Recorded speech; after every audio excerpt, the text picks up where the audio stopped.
Hey everyone, Chloe here again. So, Tipsy and I have another video for you today. Yay! So, I'm sorry I haven't posted as much lately as I've wanted to, just gotten a little busy with life. But since it's been just over 6 months since my SRS, I kind of wanted to do like a 6 month post op recap, thoughts, experiences, all that type video.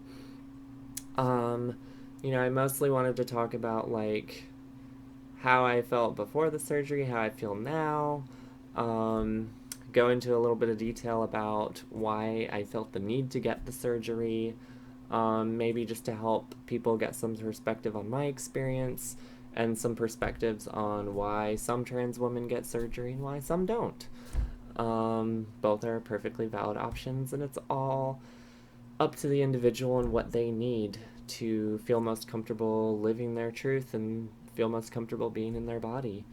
Um, but yeah, so I'm just going to kind of talk about my feelings leading up to the surgery, briefly talk about my experience with the surgery, and then talk about how I'm feeling now.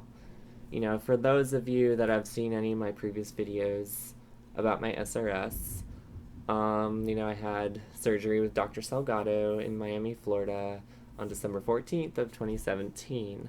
A lot of my previous videos have talked about a complication I had with my urethra. Everything is going well with that, so I'm not going to really focus on that too much since I already have a couple videos about that.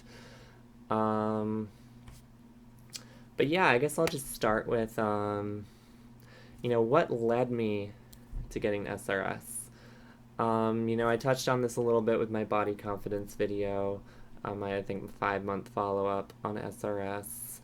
Um, but really, it's one of those things where, feel free to disagree with me here, but SRS is medically necessary.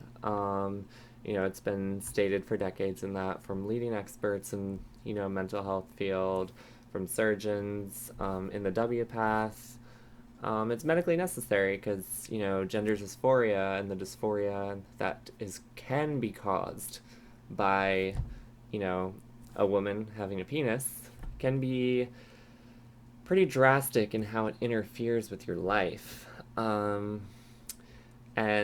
it can create dysphoria. That's what I want to say. Like, not every trans woman out there gets dysphoria from their penis. So not every trans woman feels the need to get surgery because it's not something that's necessarily medically necessary for their particular situation. And even different women who do decide to get the surgery have different levels of dysphoria. There are some people where it's like, I can't live my life with this penis in my way because it's just like always there. Every waking moment makes me so uncomfortable. And then there are other people who are like, I'd rather not have it, but I can tolerate it. And I'd say I was kind of in between those routes where it was just like, I really don't like it. I hate talking. It gets in the way of wearing what I want to wear. It gets in the way of being intimate with partners. Um, but it's kind of something that I can tolerate to an extent. But it was not something that I'd want to keep on my body because it did cause a lot of discomfort and dysphoria. Um, yeah, that's kind of my reasoning for why I proceeded to get the surgery. You know, Having a vagina was not something I really thought about until I started transitioning. I always had this idea of wanting to live my life as a woman, but I didn't necessarily go too hard into thinking like I really want a vagina or imagining what it would be like having a vagina until I started transitioning. Um, yeah, and at first there's kind of some mixed feelings on that because partially scared of having major surgery. Um, and part of it was influenced by like my partner at the time. She's a heterosexual woman, and we tried to make it work. Um, but she wanted me to keep my penis. So that created some conflict at first, where it's kind of just like, okay, I'll feel this out. And kind of just as time went on through my transition, especially through that first year, where I was just realizing like this is really creating a lot of discomfort. Like this is literally bringing something between me and my partner in terms of being intimate. Tucking is not fun. I feel like I can't wear what I want to wear, so on and so forth, and I'm just very uncomfortable in my body. And then eventually, I came to the realization where like I need to make this choice for me. Um, if you're making a major surgical decision like this, you should be making it for yourself and not on the behalf of somebody else. Um, like if you really want to have vaginoplasty, get a vagina. Don't let whether or not you go with that decision depend on how a partner or somebody else in your life feels about it in terms of yay or nay. Um, yeah, it could end that relationship if the partner's like, oh, I want you to keep your penis. But if you know at the end of the day that's not what you want for your own personal happiness, you should go for it. Because at the end of the day, this is your body and it's about being comfortable in your own body because this is the body that you have 24/7.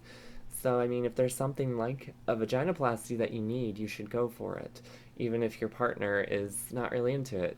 And then I'd also argue your partner's not really supportive of your needs if they're kind of in a roundabout way or maybe in a direct way threatening your relationship because of the genitals you may or may not have. Um, yeah, if that relationship's not meant to be, it's not meant to be. Um, so that, I mean, that was kind of a big motivator there. It was just like realizing that it was really something that I needed to be comfortable in my own body and really something I needed to alleviate my gender dysphoria. And it was probably like yeah, it's probably like a year after I started transitioning that I came to that decision. Like, well, that's when I came out full time. It's when me and my partner broke up. Um, and then started this journey of just like focusing on me more. You know, now that I'm out as myself in the world, really focusing on what I need and what I want to be able to live my fullest life. And, you know, that's a lifelong journey that I'm still going through. Um, yeah, so leading up to the surgery, so fast forward a little bit there, um, a lot of anticipation, a lot of anxiety, a lot of just like, when will this happen? Why won't time move faster? Because my timeline was pretty drawn out because it was in 2016 that I really started doing a lot of research, trying to figure out how to get my insurance to cover it. You know, I saw rumors that my insurance provider, Florida Blue, would start covering it in 2017. So probably like mid 2016, I started like calling my insurance provider, calling all sorts of people involved with, you know, Florida Blue, Blue Cross Blue Shield. And of course, most of them had no idea what I was talking about. Most of them are just like, that's not medically necessary, it's cosmetic, we don't cover that. And it's like, yeah, it's plastic surgery, but it is medically necessary. So, yeah, that cosmetic bullshit is doesn't really fly. Um, yeah, because I just did my research on like policies that Obama was employing to have more progressive healthcare coverage for transgender individuals, which might inevitably and probably will inevitably get rolled back in our current administration under Trump. But that's another issue for a different video. Yeah, so I mean, kind of that process I went through. Eventually, you know, figuring out the plan I needed to get as it got closer to 2017, talking to somebody who was very helpful, and she was like, yeah, you're actually the first person I've talked to about this, but here you go. Here's the policy that explicitly states that the policy you're getting will cover this. Um, and then it was after that point where I was just like, okay, I have this insurance in hand. Let's start figuring out doctors. Um, and, you know, I had a couple consultations with a few doctors. There's one in Gainesville who only did the surgery for a very short period of time, and they're kind of in an interim period for another doctor to take over. I'm not really sure what's going on here. Um, then I had a consultation with a Dr. Greenwald in Tampa. Did not particularly like him. He's very experienced. I've heard mixed things on results. But a big reason why I did not go to him, and I knew this before I had my consultation because he came and did a presentation for a trans group that I'm a part of. Um, he's not very sensitive when it comes to like pronouns and gender dysphoria and things like that, which is very surprising for somebody who's been established doing the surgery, I think, for 20, 25, maybe even 30 years. Um, yeah. And also, his office didn't really have a good sense of how to get the surgery covered. So, yeah, I didn't feel comfortable. Like, I didn't feel like they would be able to get me the resources and tools I needed to get the coverage. I didn't get a lot of confidence from them. And then I went and saw Dr. Salgado in Miami, and, compared to Dr. Greenwald, where it was like a 5-minute please get out of the door type of consultation, Dr. Salgado like took his time. It was probably over an hour, and it was great. And that kind of difference in treating me like a person instead of just like a paying client, instead of just like a source of money, made a world of a difference. And another thing, like his team and him were very confident that they could get it covered. They're like, oh yeah, we're getting these covered all the time under Florida Blue, and with the new policy, like it's even more explicitly covered. And we talked about breast augmentation because, I had mentioned that, I wanted it, but not necessarily anytime in the near future. And he's like, yeah, we're getting those typically covered too, so we can include that if you want to. And I'm just like, well, if it's going to be covered, I'll go ahead and go for it. So that's kind of exciting. Both the vaginoplasty and the breast augmentation ended up getting covered under a very expensive plan that, I acknowledge I was economically well off enough to be able to afford, thankfully, not something my work provided because their policies explicitly excluded trans healthcare. Goody. But yeah, so, and that was probably just an unintentional oversight on my work's place. But anyways, that's pretty common. So, I had this consultation in March. It took like 2 months to get the consultation because I made the appointment in January. Had the consultation in March, and I took the first available surgery date, which was in mid-December.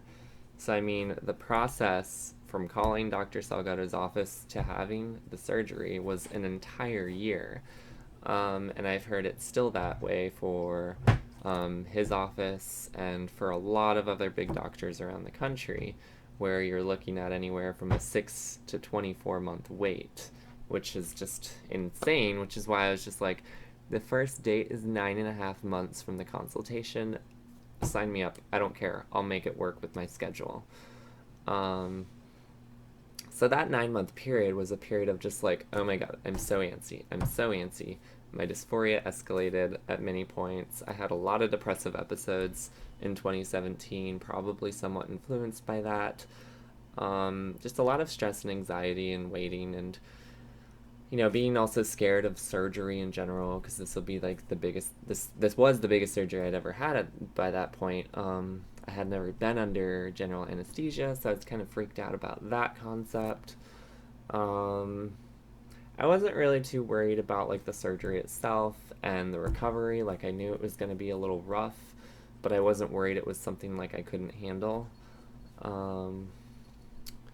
Yeah, and so in that time, like, I'll talk about this in another video, but I didn't even touch on like getting letters for the surgery, but I'll talk about that. I got 2 letters, one from my regular therapist and one from a therapist that I saw just a few times to get that kind of secondary letter that the insurance typically requires. It's part of the proving that it is medically necessary. A lot of gatekeeping involved, but I don't know. Yeah, that's a subject for another video. But, fast forward a little bit of time, another thing I was really worried about, I'm trying to go through a lot. I'm going through a lot of information here, and I'm probably going to do separate videos on some of these subjects. This is just kind of an overview. But in like the month before the surgery, I had to go off hormones, and I'm planning on doing a video on what that's kind of like, going off hormones for surgery. Very weird experience. Yeah, so fast forward to today, or fast forward to like right before the surgery, actually like the day before and the day of, I was strangely very calm. I think I got to this place where it was just like, okay, this is finally happening. There may be some scary aspects about getting a major surgery, but the end result, let's keep that in mind. This is worth it. Go through it. Just be calm. And, things went well. Staying in the hospital for a week wasn't fun, but yeah, a lot of those feelings of just anxiety melted away right before the surgery. It was kind of weird, but kind of nice. It was kind of just like, I'm calm and accepting of this. Um, but yeah, so I'll talk a little bit more on that later. I've talked about the complications that I had, but just kind of recap how I'm feeling now. It's very similar to like how I was feeling in my when I talked about my 5-month follow up on body confidence, where it's just like today I'm very, very happy, much more confident and comfortable in my own body. Um, I don't have to tuck anymore. I absolutely hated that. It's just this feeling of being able to walk through the world where I can be much more present in situations because I don't have this part of my body that's taking away my attention. This penis that, prevents me from feeling comfortable in a lot of things I wear and comfortable in a lot of ways I move through life. And, it takes my attention away from the things I want to be paying attention to. Makes me worry about, stupid but very legitimate stuff about, like, oh my god, can anybody see my bulge? Or something like that, where it's like in reality, from a logical perspective, I realize, like, probably nobody sees it, and anybody that does, it probably doesn't even register, they don't care. Um, but yeah, I mean, where I'm feeling now is just, it's been 2 months since the revision, and everything's going great with that. Everything's going great with the dilation, like I touched on in the dilation video I did. Um, Things are going well with masturbating. I'm able to orgasm, and it's amazing. So it's just like a lot of things are really coming together, and it's just, everything's working. I don't think it looks beautiful, but I'm loving the feeling of having a vagina over a penis, not having that extra appendage between my legs, and it's just, it's really changed my life for the better. And it's like looking back at like why I felt the need to get the surgery before the surgery, that feeling stands today. Like, I know I made the right decision.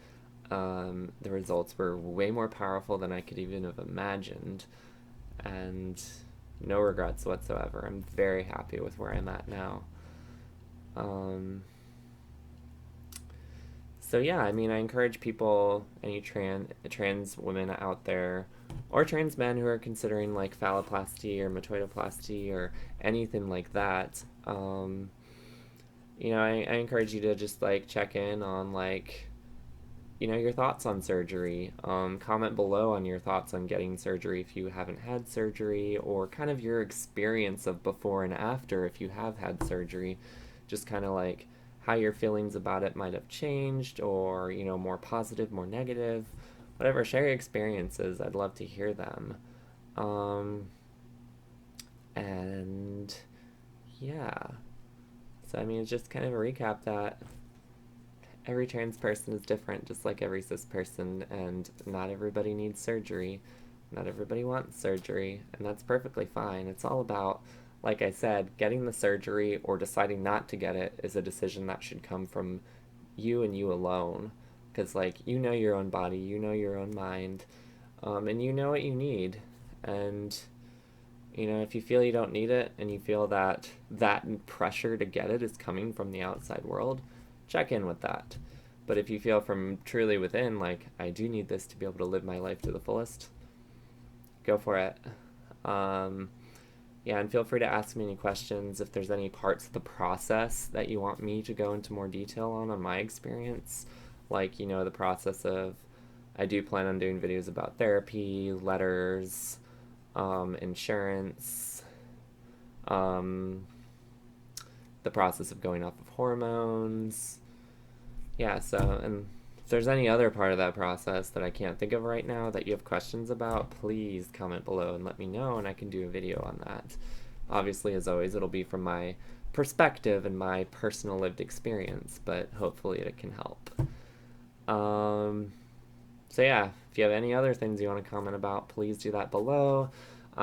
Subscribe and hit the notification bell if you haven't done that already. Please like the video. Please share with your friends and family. Yeah, and as always, thank you so much for watching. Bye now.